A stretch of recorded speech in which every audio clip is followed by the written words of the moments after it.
you so much for joining, everyone. This is the What's New in CET Designer 11.0 webinar. We have a jam-packed agenda for you guys today. We will be covering a lot of the new features in CET Designer 11.0, and I'll also be reviewing some resources that you guys have and just some general information about this update as well. All right, so there are plenty of resources out there for you guys to get a handle on what's new and information related to CET Designer 11.0. First off, I'm just going to point out the release notes. So you can get to the release notes from our support page or our help center. Alyssa, yes, this is being recorded. So this webinar recording will be posted to the CET Designer briefcase, which everybody is a member of if you have a license of CET Designer. So from our help center, there is some great information posted here for everybody to see. I want you guys to pay attention to kind of this second message here in red at the top of the help center. This is pointing out when you could potentially see the update come through for you. So we do have quite a few participants on this webinar, but I'm going to guess almost all of you have not received the update to CET Designer 11.0 yet. For one, CET Designer 11.0 is a staggered release. And what that means is it doesn't get pushed out to everybody at once. It gets pushed out in a stagger. So there's the staggered release that's a part of it. The second part of it is if you have one of these manufacturer extensions that are not updating until these dates you can see listed here, that will also block the CET Designer 11.0 update. So for example, if you have the OFS extension downloaded, OFS plans to update to 11.0 on June 1st. So once they update to 11.0, that will typically push out that CET Designer 11.0 update for you. Typically the stagger only lasts for a couple days. So after that stagger, after a couple days, if you still don't have the update, it's probably because of one of these manufacturer extensions that will block the update as well. Now this isn't everybody. There's situations or scenarios where we don't know every manufacturer and the date that they're updating. So this isn't absolutely everybody. These are just the ones that we've heard from. So of course we want to share that information from you or share that information with you. Now, if everybody at your dealership does have the update and you have virtually the same extensions, that's a great time to reach out to support. So the stagger has already happened, all of these dates have passed, or you don't have any of these manufacturers and all these dates have passed, then I would definitely reach out to support and see what might be blocking that update for you. But as much information as we have tried to share that with you guys as far as when to expect the update. But you can always contact support at any point if you just want to be like, hey, what's the status? If you're curious or wondering why you don't have the update yet. If we have OFS and null, well, the OFS, yes. So if you have any of these, whichever extensions you have here, it's going to delay the update if you have that extension, no matter if you have some of them here and some of them here. If you have that extension, it will delay the update until that manufacturer releases. All right, if you do have questions specific to a manufacturer and nothing's listed here, please reach out directly to that manufacturer. So the information that's just here posted to the public, of course, I can talk you through that. If you don't see anything posted here and it is a manufacturer specific question, please reach out directly to that manufacturer. If they have a briefcase, put the question in the briefcase. If you have a contact there, start with that route. But I can't really speak to any manufacturers where their information is not made publicly available here, all right?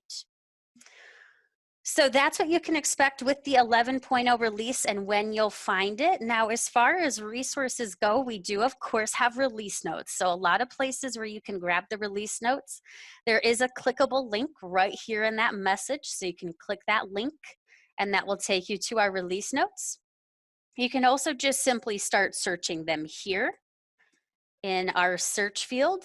And you will find the CET Designer 11.0 release notes, takes you right to the same place. So lots of places to find the release notes, and I would recommend that you at least know where to find them in our help center, or you can actually download a PDF of the release notes right here at the top of the release notes here. So you can download this PDF if you'd like to just keep it handy and available without navigating out to the help center. So within our release notes, lots of great information about the new features here. We won't be covering every last little detail in these release notes. Please make sure you do read through them on your own as well. If you do have any questions on the release notes, there is a comment section all the way at the bottom of the release notes where you can absolutely comment here. Or what I'm going to recommend is you head out to the CET Designer Forum. Now there's a few ways that you can get to the forum, but if you're already on our help center if you're already like in the release notes, off to the right, there's a link to the forum. If you're just on our main like landing page for the help center, here's the link to the forum. And then there's also a link to the forum within your My Configura account as well. But if you go to the CET Designer Forum, which everybody has access to the CET Designer Forum if you have a license of CET Designer. If you're already logged into your My Configura account, you can also get there by just going to support CET Designer Forum. Within the CET Designer Forum, there is the CET Designer 11.0 comments and questions post. If you click on that, you can add any questions that you have to this post. Put your question here, and then the entire CET Designer community can add comments and post off of that. So again, I highly recommend you download those release notes, or at least know where to find those at. And as you're reading through them, any questions that you have, either comment directly on the release notes in the Help Center or come out to the forum and ask them there. Of course, you're always welcome to contact support at any time as well. All right. I believe that's everything as far as what you can expect with the update. So let's dive into CET Designer, and I'll start showing off some of the cool new functionality. So we do have quite a bit to cover today. I do have my eyes on that chat box. Depending on how quickly we're covering this information, I will just gauge that. And if I can take questions at the time, I will. If I need to hold questions all the way to the end, just to make sure we get to the content, I will do that too. So I'm just going to gauge that as it comes. You're absolutely welcome to post questions in that chat box, but again, they might be saved till the end. Just keep that in mind based on how we're doing timing wise. All right. So first new tool, drum roll please.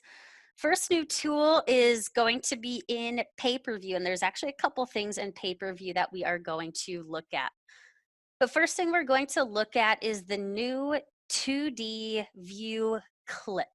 So if you're familiar with pay-per-view at all, you know that prior to CET Designer 11.0, we had 2D viewports, 3D viewports, article viewports, photo viewports, and we just added all those viewports to our paper to create our installation drawing.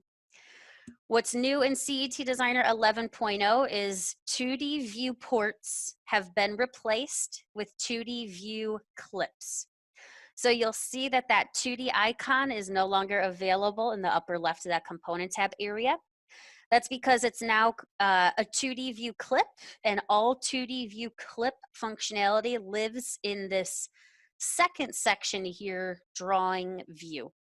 So the second section, drawing view, is inclusive to 2D view clip tools. So we will review this section and the functionality you have in here so you're aware of how you're going to handle 2D information now. Now, if you had papers prior to this, which you probably do, and those, of course, all use 2D viewports, those will automatically be converted to 2D view clips for you, and they will function how a 2D view clip does. So any drawings prior to this, once you update to 11.0 and you head out to pay-per-view, all the previous views that were 2D viewports will automatically be converted to 2D view clips, and you will use the 2D view clip functionality if you need to make any changes. All right, so I'm gonna start at the top, where I'm gonna start in this drawing views section, and we're going to look at how this functionality works.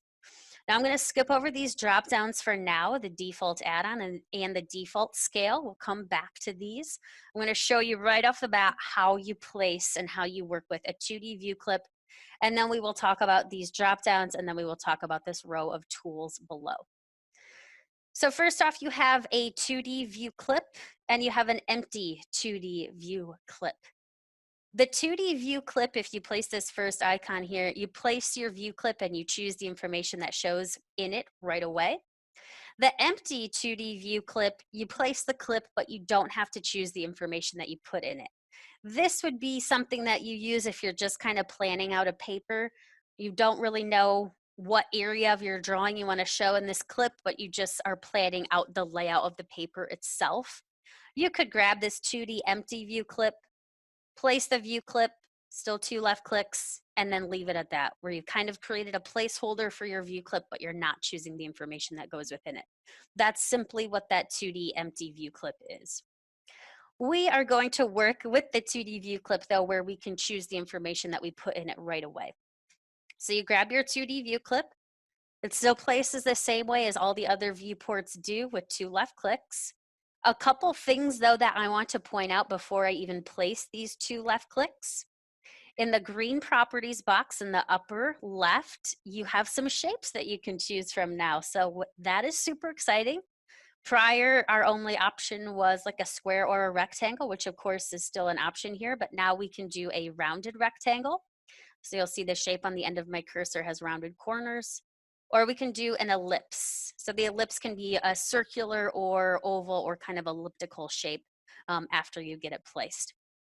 Now you don't have to choose your shape right away. You can choose your shape after or really at any point, but that is an option to choose right off the bat. The insert mode is something we've already looked at. If you choose empty, that's basically like placing the 2D empty. So you'd want to keep that on insert if you're looking to choose the information that's showing in the view clip right away. And then you can actually select a scale right off the bat, and that will lock that scale in for the view clip as you're working with it. The scale is something you can absolutely choose at any point as well, so you don't have to choose it right away, but it is something you can choose right off the bat if you want. All right, so I'm going to place my view clip here. 1 click, drag for the size, 2 click. Now here's where things get different, as you can see. So with the 2D view clip, you have a 2D view clip mode. I kind of think of this, if you're familiar with blocks, and we have edit block mode, where really the only functionality in edit block mode is editing the block. This is similar. 2D view clip mode, we are just working with our 2D view clips. So we can tell we're in this 2D view clip mode because the background color has turned like a creamy yellowish color, just a visual cue. And also you'll notice that there's not a ton of functionality available. Like the component tab area is pretty blank.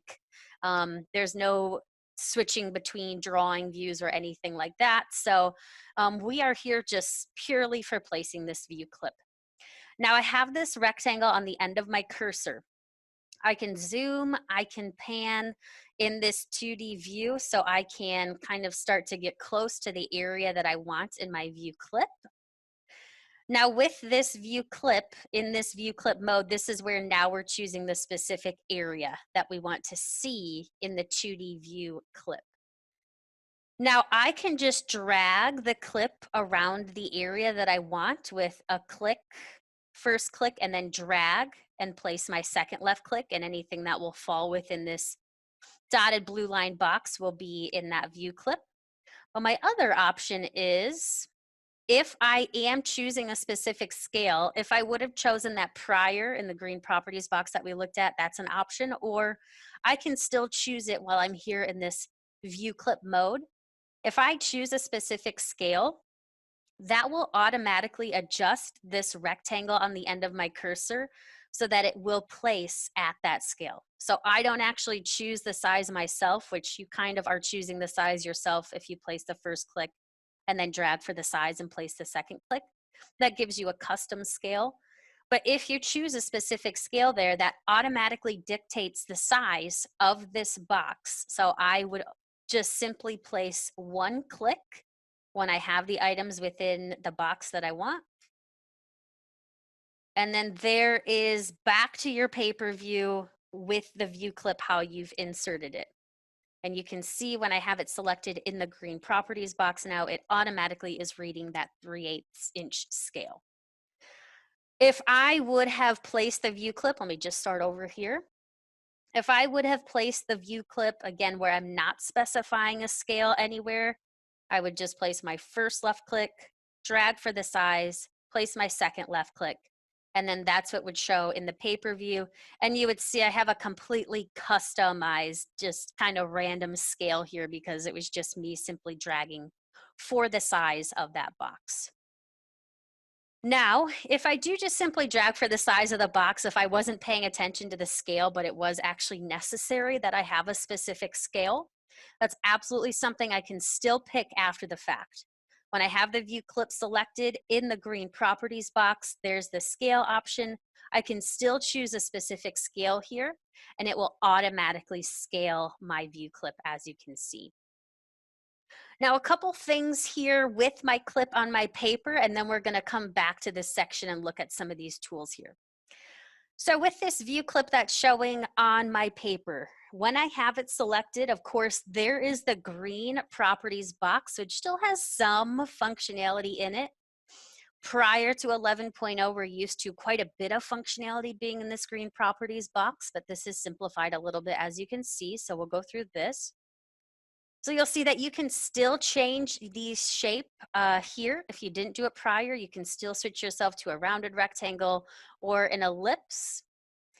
Of course, you are still able to modify the visibility of your view clip. And this visibility, these visibility settings, work identically to how they have in the past. So you just simply open up your visibility settings with the 3 dots icon. Here's your visibility settings. Again, they work exactly like they have in the past. Edit view, if you click this, that takes you back to your view clip edit mode. Now the cool thing about view clip edit mode, I didn't mention this initially, but I can't actually click on anything in the 2D view other than the clip. That's the only thing I can click on and modify, which is awesome. Because in the past, we've been able to actually make modifications in the 2D drawing view right from paper view, which is a bit scary. So in our 2D view clip mode, you'll see I cannot make any modifications to the actual objects in here. Now, when I do get back to edit mode, if I've already placed a clip, I can move that clip around if I didn't quite get it in the area that I want. So you see I can easily move that around. I'm just using my blue cursor. I can modify the scale if I would like, just using these predefined scales. If I would like to do some kind of customized freehand scale, that's where in the green properties box, I can choose zoom. And when I choose zoom in the green properties box, you see there it's in that resize area. If I choose zoom, that brings back these stretch nodes where I can then stretch and modify that shape however I would like.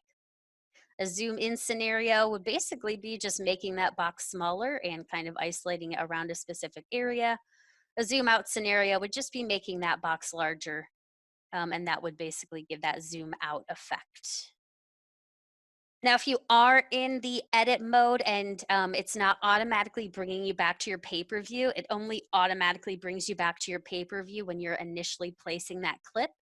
If you do get yourself into the edit mode and you need to get back to your paper view, click on that paper and pen icon in the upper right-hand corner. So that will take you back to your paper view. Now, another way to get to edit view is just double click on that view clip. And when you double click on it, that's back to that edit view clip mode as well. All right, I'm gonna put myself here back to a normal scale. There we go. Now keep moving in our green properties box. You have this resize line here. If you resize the scale, then as you use these stretch nodes and modify the scale, you'll see it's going to be modifying your scale here. So if you are trying to keep it at a specific scale, choose this lock scale checkbox, and then you don't have to worry about modifying that scale at all. That other option in the resize area is shape, and that will allow you to use these stretch nodes to purely just modify the shape. So if I want to shape more like this square shape versus the rectangle that it was prior, I can just grab onto these nodes and basically I'm just kind of cropping that view clip. And you can do that same thing with the rounded rectangle. and the ellipsis. So again, if you need more of like an elongated oval shape, you can do that just by grabbing onto those stretch nodes. But I'm gonna just do a rectangle here and we'll let it kind of live like this. All right, that's what's in your green properties box now. Now, what about, why can't I show my scale? Or what about the black and white that's very popular? So now, if you look in your drawing views section, I'm going to come down to this last row of tools here. These are considered add-ons. These are add-ons to your 2D view clips. And you can add as many of these add-ons to a 2D view clip as you would like.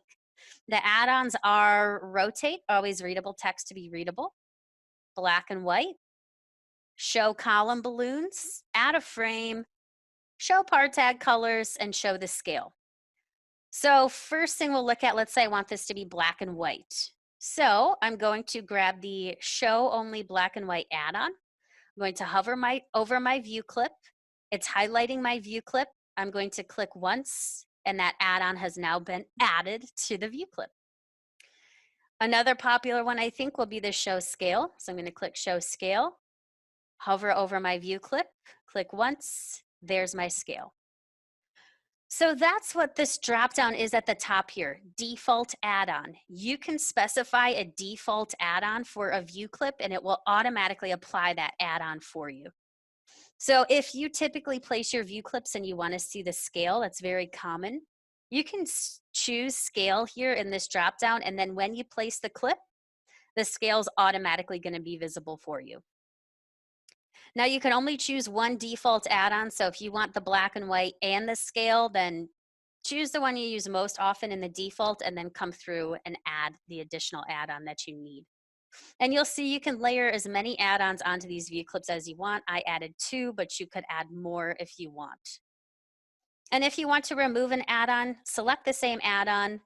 In the green properties box that appears, choose remove. Hover over the clip you want to remove it from. Now it highlights in red. Click once, that would remove it. And yes, you're right, you can rotate view clips now, and it's just a simple rotate like every other rotating of objects that we do in Cet Designer. Grab that middle stretch nodes and rotate away. All right. So those are your view clips. I see a lot of questions coming through here. I'm just going to see if I can answer any of them quickly. Selena, page name available as a data field. I'm not sure on that one. I will see if I can find that out and I will post that to the briefcase. One more time, if we set a scale, it sets itself for the size box we put in the paper view. If you set a scale, yes, it will automatically choose. It's not going to choose like the size of this box itself, but when you're in edit view clip mode, it will automatically choose this size of the box. And you see, as I'm switching that scale, it's adjusting the size of the box automatically. And so you have to work within the boundaries of that box size if you want to keep that scale.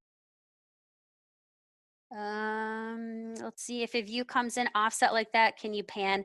So Kelsey, that's not, if it comes in offset, you won't necessarily pan like we have in the past. You would more modify the shape of it if you want. So you can modify that shape if you would like, and kind of work with that to get that in the correct kind of centered type of view. Custom visibility settings should not have a problem with your view clips. Those work exactly the same. So I have some custom view modes here. Those work just the same. Yes, still can do black and white. That's an add-on, Cindy. Yes, we can rotate viewports. Rotate is great. Awesome. Becca, if you have notes that you want to be in color, but the rest of the drawing be in black and white, that's the same process where you would need to place your text or your notes, and we'll actually look at the leader here in a second. You would place those in paper view, directly in paper view, like text, anything, because if you place it directly in your paper view, you can have it be a separate color from the viewport. So when we get to the next tool here, leader, I will show you how I can place a leader that has a different color text than my black and white viewport. Um, can you move the scale text when you change the shape? It's a great question. Let's just try that.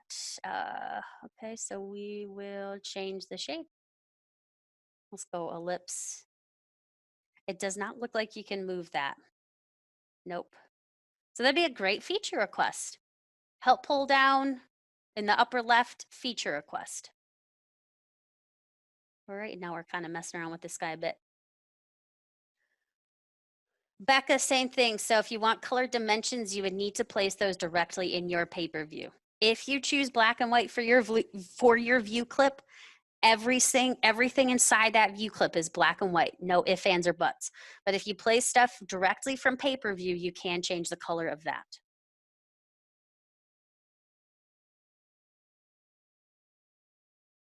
View clips, you should be able to layer them. I know that is absolutely a possibility when they were viewports. I haven't tested that.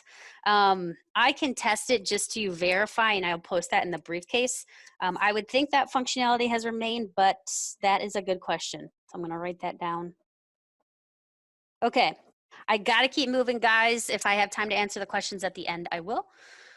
All right, so we are going to move on in paper view here. Another new functionality that we have is the leader. So with the leader, this is a great functionality. It's on your Tools Component tab. It's in the Tools section, Leader. Grab onto this. The first thing that you're going to do is place the leader text. And then you will have the leader on the end of your cursor. Don't worry about where the text is showing up right now. I can easily move that. But notice how as I hover over different objects, the text is changing. So this is automatically can be directed to a specific object, and it will register with information associated with that symbol. So I'm going to hover over this lovely little, I think this is a laptop here, and click. And you'll see it's automatically populated with a bunch of information here. I can change my leader a little bit using the different stretch nodes that I see. So if, again, don't worry if the text is kind of flip-flopping all around as you're placing the leader. You can absolutely modify that once you're once you get it placed. And then if you move that arrow around and you decide, oops, I didn't quite grab the right thing, I wanted it pointing to this chair. It's not going to automatically update the text, but in the green properties box, you can choose get text from target, and then it will refresh that text. Now that's just automatically what it's populating. If you want to change that information, you can. In the green properties box, in the short text field, just type whatever you would like. Another new thing with the leader, instead of choosing straight, we're in the second line here in the green properties box, you can choose curved, and that will give you a cute little curved line for your leader.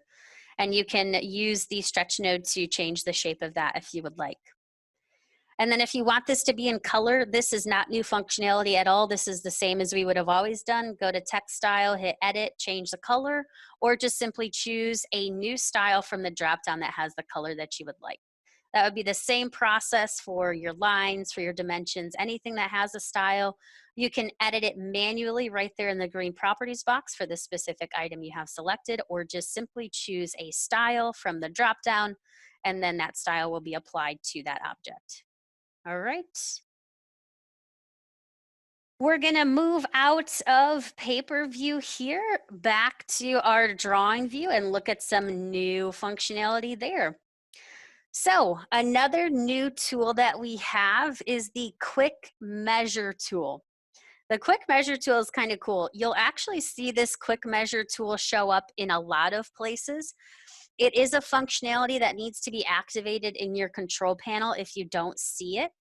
So what you would be looking for is when you select an object, in the green properties box, anywhere there's a field for length, height, any kind of measurement, you would see a little measure icon appear in that field. And if you don't see that little measure icon, it's because you don't have the functionality activated.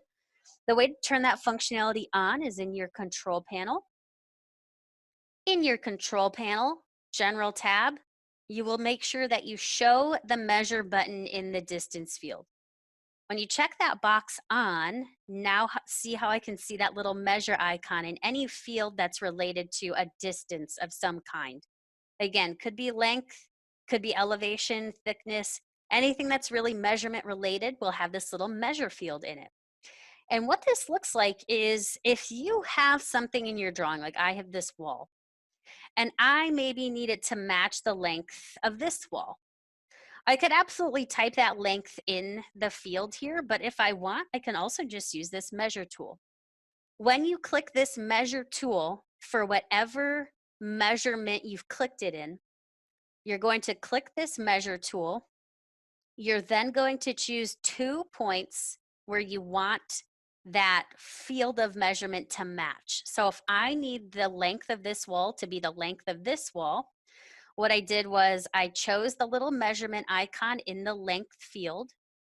Now I'm going to click the 2 points of the length I want it to match.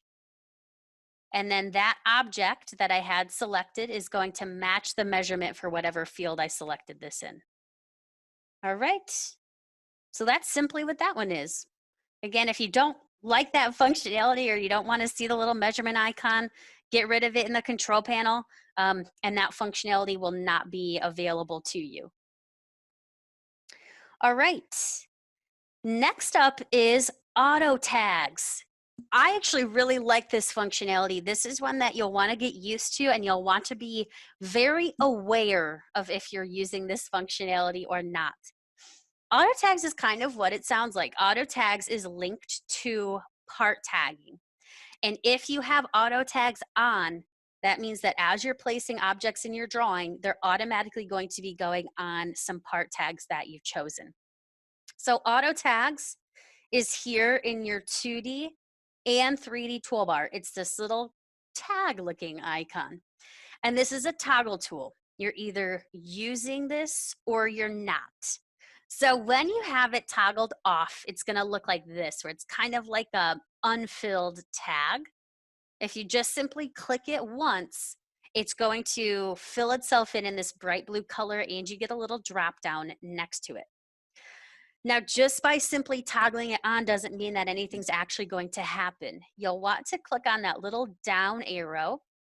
And when you click that little down arrow, it's going to pop open and it's going to show you all of your part tagging categories and any tags within. So it's going to completely match what you have in your part tagging dialog box here.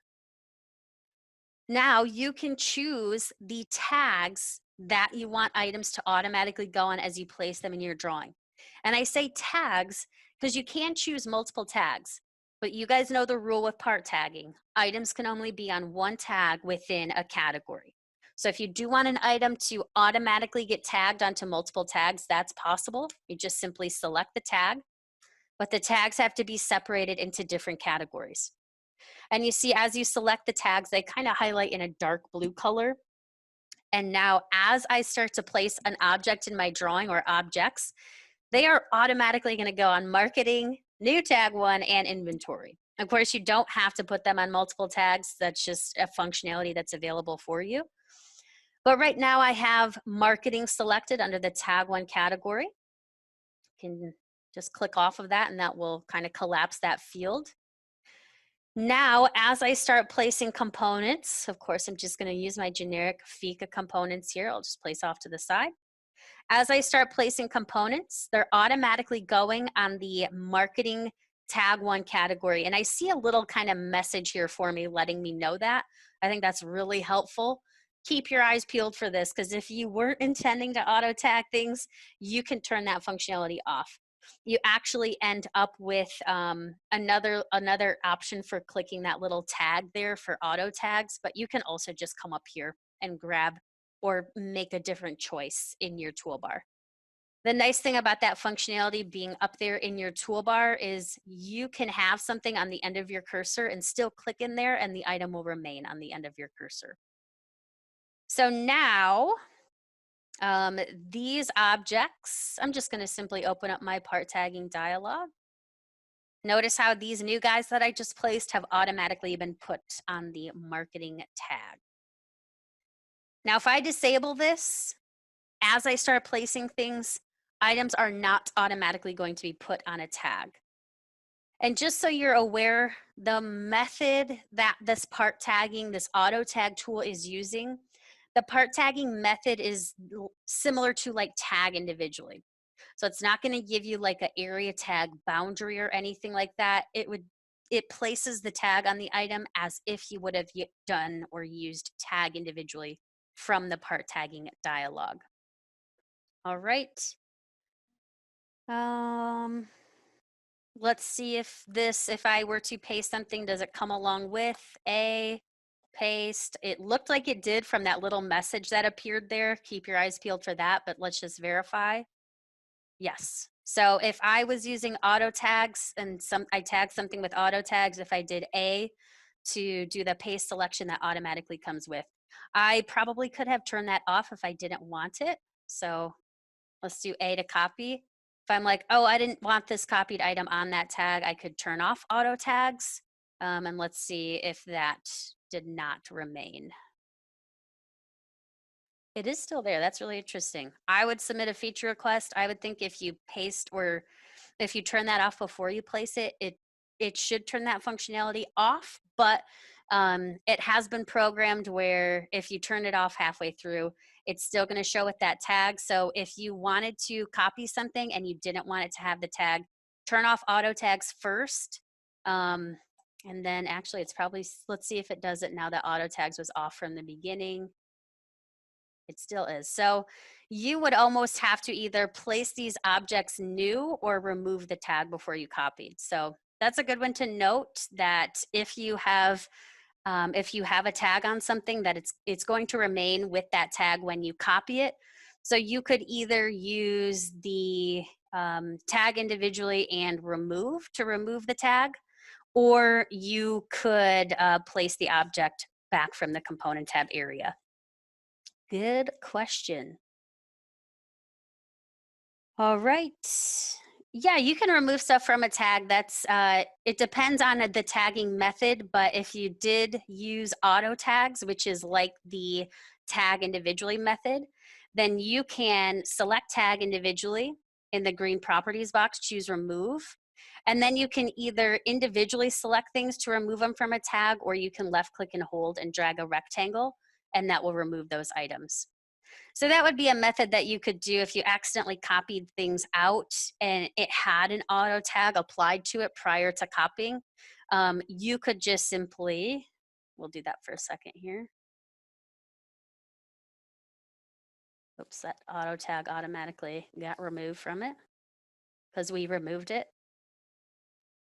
Marketing, place. Okay, so these guys are automatically coming in on the marketing tag because of auto tags.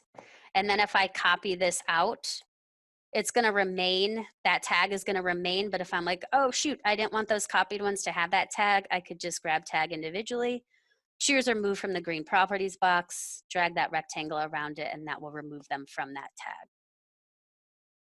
All right. So those are your auto tags. Again, I think it's very handy that you're paying attention to auto tags, whether you're using it or not. If you see that little message appear in the bottom left here, something is happening with auto tags, so pay attention to that. And also pay attention to the look of this icon, whether it's enabled or disabled. All right. New functionality, still moving with new functionality here. We now have a new tool in the 2D and 3D toolbar called Detailed Tooltips. And then as like a tack onto this, there's also the Examiner tool. I'm obsessed with this Detailed Tooltips tool or functionality. This is another toggle tool. You're either using it or you're not. If you're using it, then, and this is near the middle of the 2D toolbar, kind of near the end of the 3D. But if you're using it, then that little I is going to be filled in. If you've disabled it, the little I is going to be just an outline.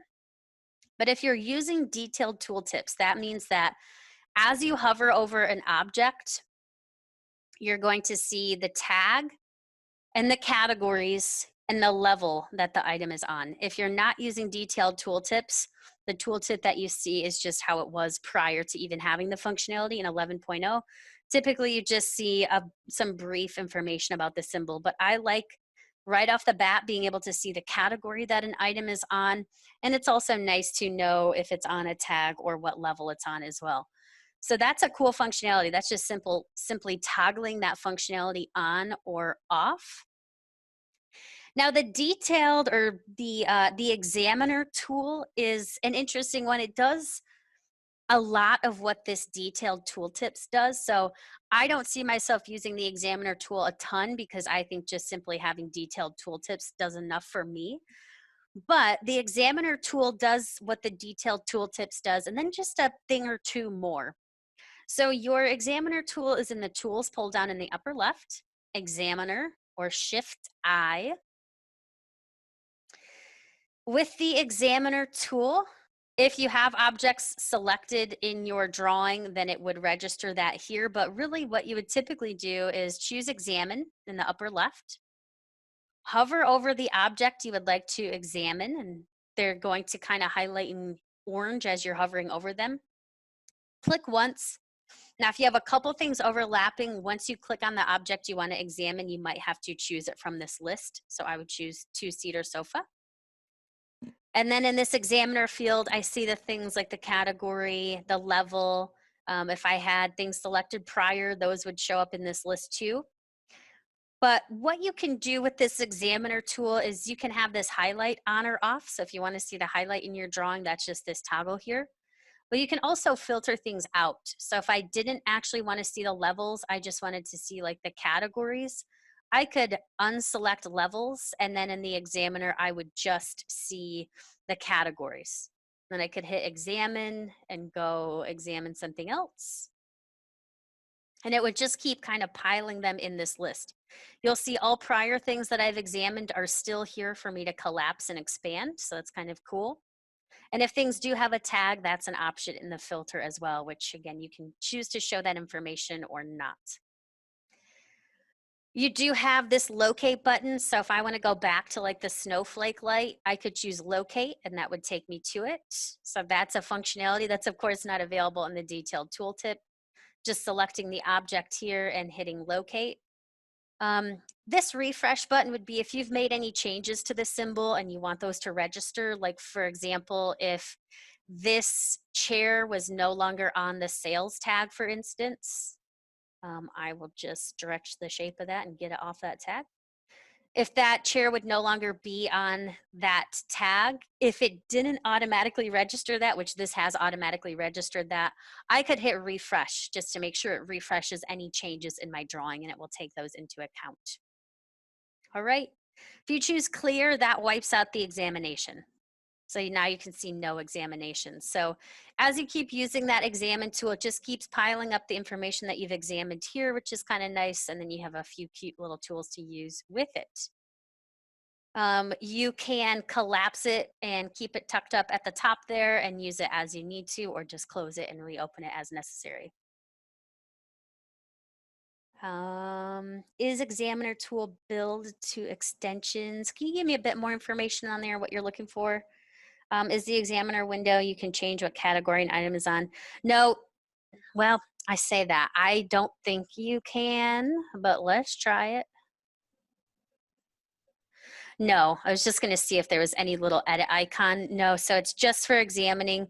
You would still change categories for things in the category dialog. All right. Last new tool, there's a lot more functionality to cover here, but last new brand spanking new tool we're going to look at is the advanced selection tool. So the advanced selection tool is in tools, advanced selection. You can also just hit Alt S. If it looks like this, or it's just like a tiny little dialogue, you can't really tell what's going on, just hit this little double arrow and that will expand it. This guy is great because it will select things based on the criteria you choose here. So if I want to select a whole category worth of items, then I can choose categories, and then I can toggle on the category I want to select. And now you'll see it's selected everything that's on that category in my drawing. So what I chose to select was the lighting category, and now it has chosen all the lights. You could choose to select a part tagging area worth of items. If you choose add criteria, that just gives you two other criteria for selecting. You could choose to select all items on a level, or you could choose to select all items with a part number. And then you have your selection history here. So if you want to go backwards in your selection history, you can easily click that and it just changes what you've selected prior. Get to this again, Tools pull down, Advanced Selection, or Alt S. Yay, sounds like we like that one. Awesome. All right. Those are the new tools. I'm going to keep us moving here to make sure we get to everything. There's some updated functionality in a couple dialog boxes that I want to show you. So first dialog with some updated functionality is going to be your AutoCAD import dialog or your AutoCAD properties dialog. It looks like this now. So if you typically get to your AutoCAD properties by clicking on like your little blue computer chip, this is the dialog that opens. Or if you already have a CAD plan in your drawing, you double click on it, this will be the dialog that opens. You can just simply choose import new, or you can still do a drag and drop for a CAD plan. That functionality hasn't gone anywhere. But what's cool about the dialog now is that you can get multiple CAD plans loaded in here and you will see not inserted. So if any CAD plan is showing under not inserted, that means it's not inserted in your drawing yet. Once you select the plan and hit insert, then it will be actually inserted in your drawing. And once you do actually insert it in your drawing, it will show up in your drawing and under a new column or a new little header will appear that says inserted and it will live under there. But obviously you can see the look is new. So all of your settings as far as CAD properties go are pretty much the same. It's just the look of them and the location that might have changed a little bit. CAD layers, again, the functionality in here is the same. It's just the look has changed a little bit. What I do want to point out is this settings dropdown. You have floor plan and you have 3D symbols. Floor plan would be if you're just inserting a 2D floor plan. You'll see certain settings are available to choose. If you're doing a 3D symbol, certain settings check or uncheck. So it's not that the settings themselves in here change, it's just which ones are checked and which ones are not. Because typically if you're inserting a 2D floor plan, the settings that you choose are potentially different than if you're inserting a 3D symbol. So it's nice to be able to just simply choose that option here. The general or recommended settings are already selected for you, and then you can insert. Now, if there's some specific settings that you always use for a floor plan, like you turn them on, you turn them off, that's what this little save icon is for. You can actually save your settings so that they load into future drawings. So if you always use a specific handful of settings, like I'm just going to randomly come through and uncheck stuff, but if this is what I typically do when inserting a 3D symbol, I can save that, and then those will be the settings that I can use in the future versus always having to come through here unchecking those different settings. And I will actually start to get a list of like customized settings that I've created here, as you can see. All right. You do also now have this locate drawing in, or locate DWG in drawing, the reload. So if you've modified the plan in AutoCAD and you want to reload it, you can just simply choose reload if you've kept the file path and the name the same. And then of course you have remove from drawing. So those, you have that icon specifically for each individual CAD plan now. If you have a CAD plan inserted in your drawing, you can just simply choose the remove DWG from drawing. All right. Now there's also some new functionality in the export. So if you go to export a CAD file, one of the new things is the filter. You can actually filter to show just a view mode in an exported CAD plan now, which is new. But also new functionality is export filled shapes.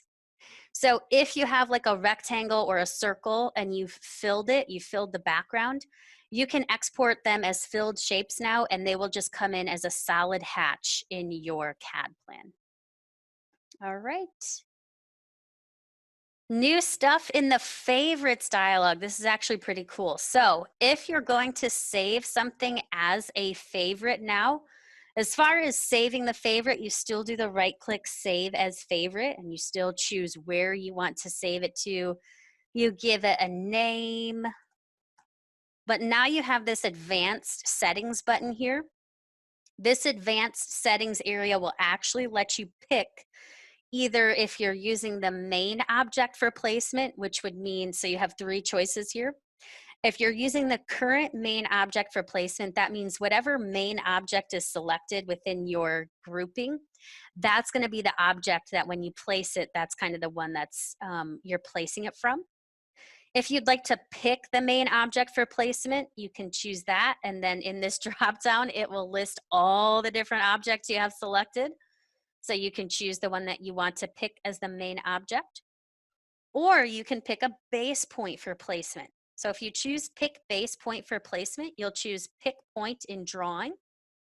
You'll choose the point in your drawing. And then that will now be the base point for placement. So once you hit save, if you then go to load that in another drawing, which this is not new here, loading it. But if you go to load it in another drawing, see how the point is that one that I chose when I saved it. So that's kind of nice functionality to have for a favorite, being able to actually pick the placement point versus it just picking the middle of the main object that you had selected.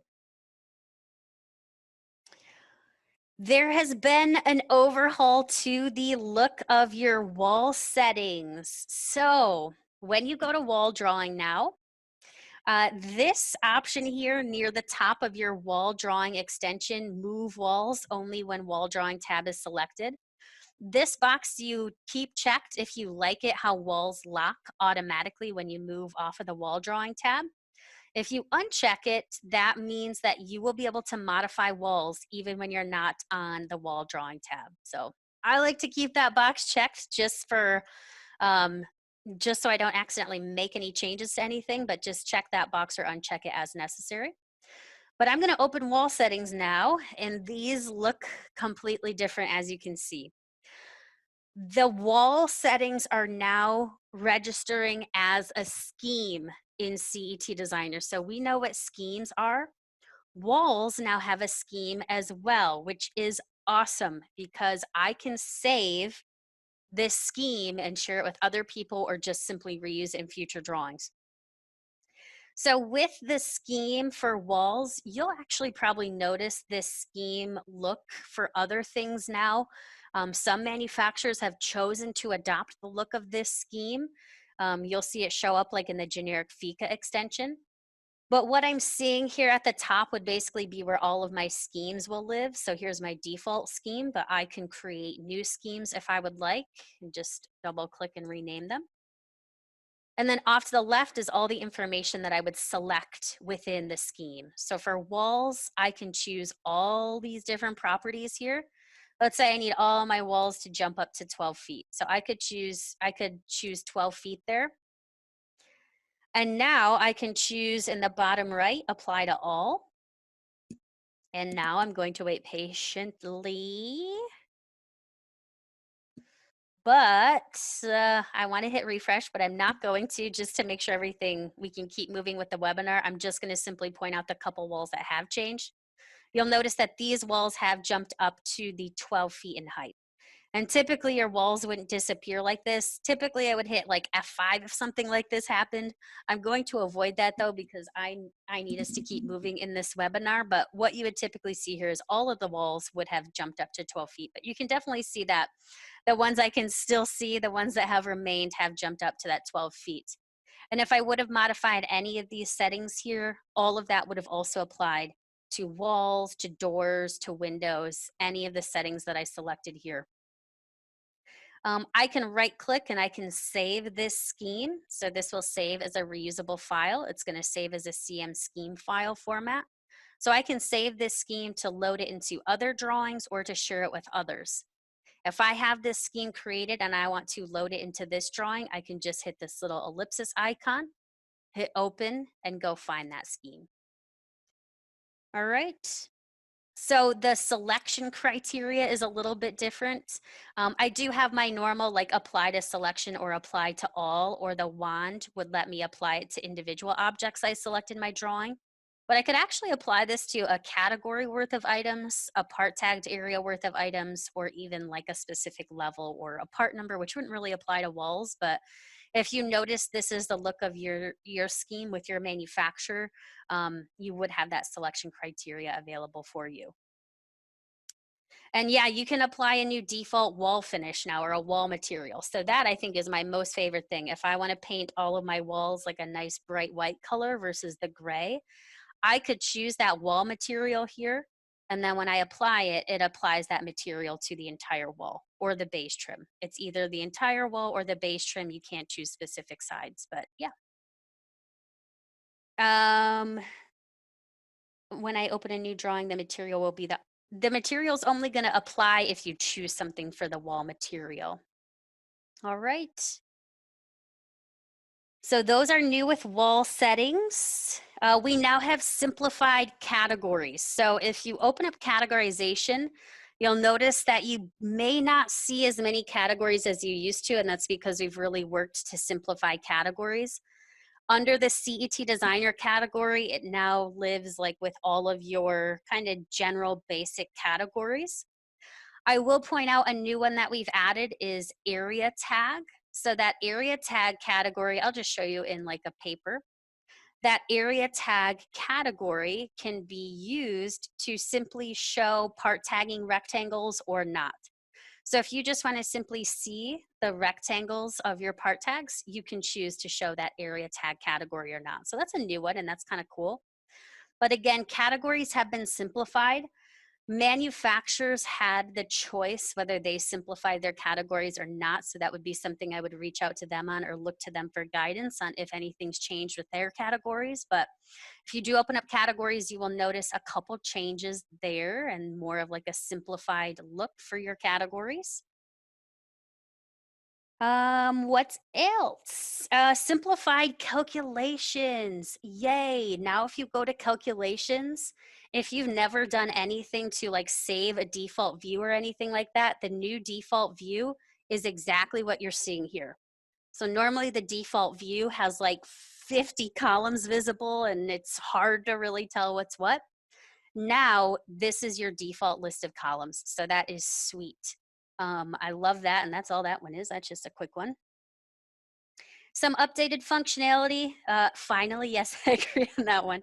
Some updated functionality with revision clouds. So if you go to your revision clouds, that's on your tools component tab there. The first and last icon were revision clouds we've had in the past. The new ones are the circular and the rectangular. So if you just want to place a simple circle revision cloud or a simple rectangle revision cloud, you can. And that's all that is. And those revision clouds will follow whatever style you've saved for default revision clouds, or you can edit the style manually in the green properties box. Last thing. Oh my gosh, we've actually made it here. 2 minutes left with the last thing. Oh, Alyssa, color tag view modes. Okay, two things. Color tags view mode. This is a new view mode. If you right click on it, you will see all of your part tag categories. And if you just want to see a part tag category highlight in your drawing without actually having to have the part tagging dialog open, that's how that one works. So normally if I wanted to see like my objects highlight in their part tagging color, I would have to open up part tagging, click on the category, and then they would highlight. But now I can just simply right click on colored tags, choose the part tagging color that I want to see highlight, or part tagging category that I want to see highlight, and make sure that that view mode is actually active there. And now you can see all those colors have highlighted. All right. Okay, got to get to the last thing here, levels. So there's some new functionality in levels. I'm just going to make my levels visible here. The new functionality that I really want to point out I love, I think is awesome, and my walls, since I increased the height to 12 feet, my walls are now kind of interfering with my levels. But what I really want to point out with levels, the thing that I love is now if you're trying to place a cutout in a level, when you want to place a cutout, you either grab, you grab whatever shape cutout you need. But now, instead of having to place the cutout at the exact elevation and the exact thickness of the floor you're trying to cut it out of, in the green properties box, you just simply have to choose cutout. And now when you place that cutout shape, whatever it may be, it will just automatically cut it out of that level. So that is awesome. All right. Holy moly, we made it to the end of my list right on time. If you guys have questions, stick around. If you do have to leave, thank you so much for joining. Have a fabulous rest of your day, and I hope you enjoy 11.0.